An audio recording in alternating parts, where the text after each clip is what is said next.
scene is visible to all?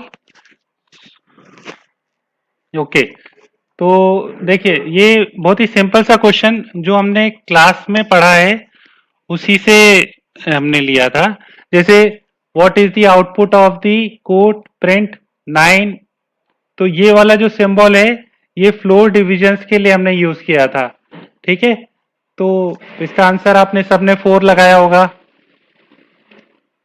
And then question number 2, what is the output of the following program? So that is I equals to 0 while I less than 3 print I plus plus print I plus 1. So its output is error because मैंने आपको i plus plus तो बताया ही नहीं है because I plus plus is not in this Python. And then question number 3, ये सभी ने करा होगा, which of this is not a core data type. List हमने पढ़ा है, डिक्शनरी पढ़ा है, टपल, लेकिन क्लास नहीं पढ़ा है। फिर what is the output of the following programs. तो टपल हमने एक बनाया है ABCD 786 2.23 John 7023। Now we want to change tuple to 012 that is 1000 and we want to print it. तो आंसर 2.23 1000 एरर या 76 में क्या आना चाहिए, एरर, क्योंकि हमने लिस्ट और टपल में ये पढ़ा है कि टपल में इम्यूटेबल चेंजेस नहीं हो सकते। लिस्ट होता तो हो जाता, लेकिन ये टपल है। फिर what is the output of the following program. तो what x equals to 10 a int, तो टाइप कन्वर्जन हमने पढ़ा है कि स्ट्रिंग को वो इंटीजर में कन्वर्ट करेगा और अगर हम बेस दे देते हैं तो उस नंबर को उस बेस का समझ के कन्वर्ट करेगा। तो 2 का मतलब बाइनरी, तो 10 का क्या होता है 2, तो इसका आंसर हम 2 लगा देंगे। Now what is the output of the following programme. ये भी हमने प्रेजेंटेशन में देखा था कि a की value 3 b 5, this is bit wise operator. तो a कैप b, तो सबसे पहले वो क्या करेगा, इसको चेंज करेगा किस में, बाइनरी में, दैट इज 011 और 101। सो 011 और 101 का एक्सक्लूसिव और निकालेगा वो, तो 011 101। तो इसमें क्या होता है, जो सेम होता है वो 0, अपोजिट की जगह 1, तो दैट इज व्हाट 110। वो 110 का मतलब क्या होता है 6, तो आंसर इज 6। फिर what is the output of the following programs. A is equal to CHR 65, तो कैरेक्टर कन्वर्जन पढ़ा है हमने, ASCII कोड भी बताया था आपको और यही एग्जांपल लिया था 65, तो इसका मतलब क्या होगा कैपिटल A। फिर next is what is the output of the following program. तो A is equal to 50 if A single equal to 5 print hi else print SATI। तो थोड़ा मैंने इसलिए दिया है ताकि थोड़ा सी का कंफ्यूजन क्लियर हो। सी में ऐसा होता है तो एरर नहीं आती है, but Python is a interpreter, तो ये single equal to is not allow, so there is an error. Now what is the output of the following programs. तो थोड़ा फॉर्मेटिंग चेंज है, बाकी देखिए dicts name Ajay age 27 class school. फिर हमने क्या करा, एक डिक्शनरी में नया की और स्कूल नाम से ऐड करा और उसमें SATI लिखा और उसको प्रिंट करेंगे तो कोई एरर नहीं आएगी, वो SATI प्रिंट हो जाएगा। तो ये भी हमने एग्जाम्पल में करा था। Next is what is the output of the following program. तो DF फंक्शन हमने पढ़ा है, display STR print STR return और डिस्प्ले ब्रैकेट। तो रिक्वायर आर्गुमेंट्स आपको बताया था कि अगर आपने आर्गुमेंट्स दिए हैं तो कंपलसरी आपको वो पास करना पड़ेगा, नहीं तो एरर आएगी। फिर diagnostic analysis, this is what second class.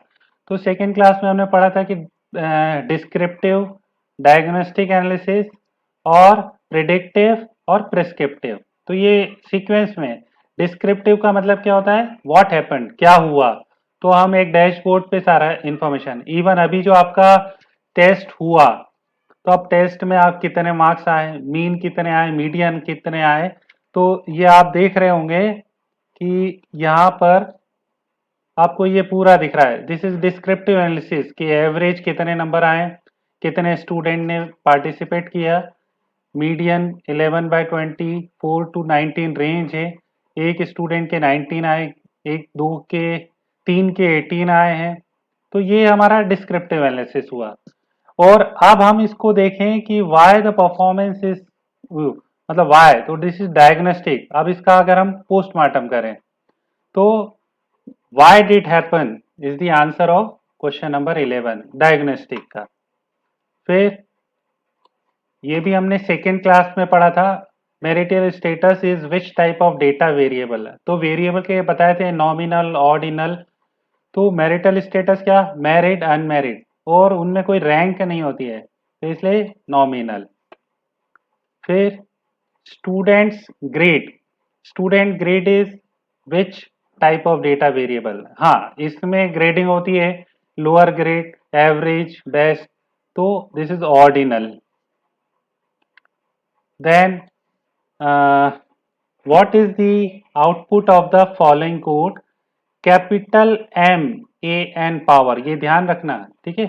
Man power example भी मैंने वही लिया जो क्लास में पढ़ा हमने, इज इक्वल टू 5, और small M A N power is equal to 10, and now we want to print man power capital M.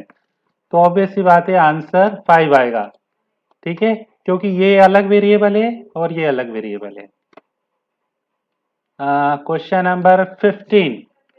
So this will also discussed in our previous class. Which of the following is the use of ID function in Python? So ID is what? It return the identity of the object. ठीक है, और unique का ID दे। Hello, हाँ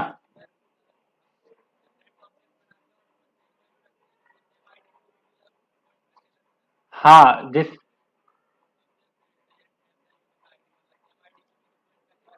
नहीं तो point कर रहा है, जैसे हमने पढ़ा भी था कि इसमें call by value, call by वैसा नहीं रहता है। ये रेफरेंस मतलब वो जब आप डिक्लेयर करते हैं कि ए बराबर है बी बराबर है सी बराबर है 1, तो ये तीनों 1 को पॉइंटेड करेंगे और एक ही मेमोरी एलोकेट करते हैं। तो इस केस में क्या होता है, तीनों की वैल्यू भी सेम है और तीनों का आईडी भी सेम है, क्योंकि ये एक ही ऑब्जेक्ट है। ओके, तो आ नहीं ये नहीं हो सकता, क्योंकि कुछ के यूनिक आईडी भी है ना, ये मतलब does not have unique ID है। हैव यूनिक आईडी कर सकते हैं, तो कुछ जो ऑब्जेक्ट्स है उसका अपना एक यूनिक आइडेंटिफिकेशन, तो वो ऑब्जेक्ट तो वही कहलाएगा ना, इसलिए। Okay, 16 question, which of the following is an unsupervised task. तो ये हमने फर्स्ट क्लास में पढ़ा था कि मशीन लर्निंग इंट्रोडक्टरी पार्ट में कि there is a supervise learning और अनसुपरवाइज लर्निंग और रीइंफोर्समेंट लर्निंग, कि जब भी हम कोई मशीन को सिखा रहे हैं तो एक गाइडेंस, सुपरवाइज गाइडेंस, तो आप जो एप्लीकेशंस भी बनाएंगे उसमें आप पहले से अपने रूल डिफाइन करेंगे और मशीन उस रूल के बेसिस पे काम करेगी। तो यहाँ पर जैसे अगर हम कुछ पैरामीटर दें, तो लर्निंग टू प्ले चेस, तो अगर हम चेस को दिखा रहे हैं तो उसके रूल्स हम पहले से बता रहे हैं, तो this is what supervise task. हालांकि इसमें रीइंफोर्समेंट भी होगा, क्योंकि इसमें फीडबैक भी लगेगा। फिर दूसरा है predicting if an edible item is sweet और spicy based on the information of the ingredients and their quantity. मतलब अगर हमें ये पता चल जाए कि इसके अंदर क्या सामान लगा है और कितना लगा है, तो ये based on previous data we can classify that item is sweet और नॉट, दिस इज क्लासिफिकेशन। तो ये सुपरवाइज लर्निंग में आता है। और आपको याद हो तो एक मैंने एग्जांपल दिया था कि अगर आपको ग्राउंड पे छोड़ दिया जाए तो आप अपने अपने हिसाब से अपना ग्रुप बना लेते हैं, तो और डॉक्यूमेंट्स का भी जो मेल अपने आप कंटेंट के बेसिस पे करता है। So this is unsupervised task. So grouping related documents from an annotated corpus. Clustering is the example of this one. तो इसका आंसर ये वाला होना चाहिए। Okay, what arithmetic operators cannot be used with string। तो हमने स्ट्रिंग वाला topic पढ़ा था जिसमें प्लस पढ़ा था कॉन्केटिनेट, और इनटू से क्या होता है वो रिपीटेड, जैसे हेलो इंटू टू करते हैं तो क्या होगा, हेलो दो बार प्रिंट होगा, लेकिन माइनस तो नहीं सिखाया, तो ये माइनस इसका होगा। Now what is the output of this code, ये थोड़ा सा आपके नॉलेज के लिए था कि आप इसको कैसे ट्राई करते हैं।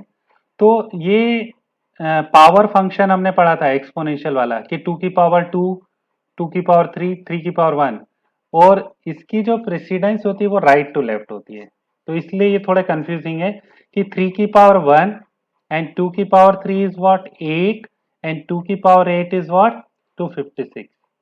so if you print it, the answer is 256।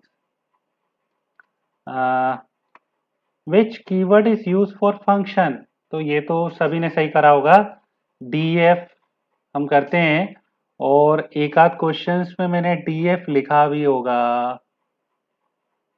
ये ठीक है।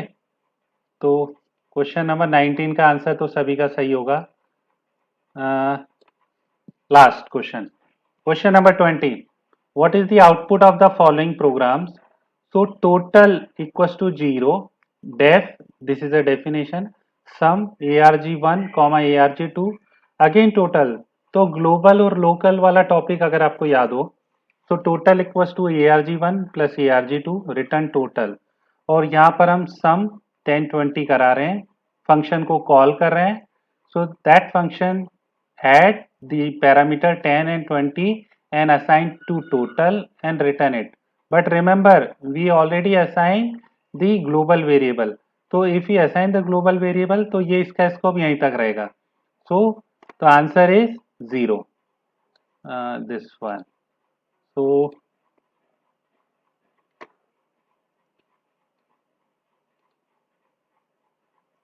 okay, ठीक है। तो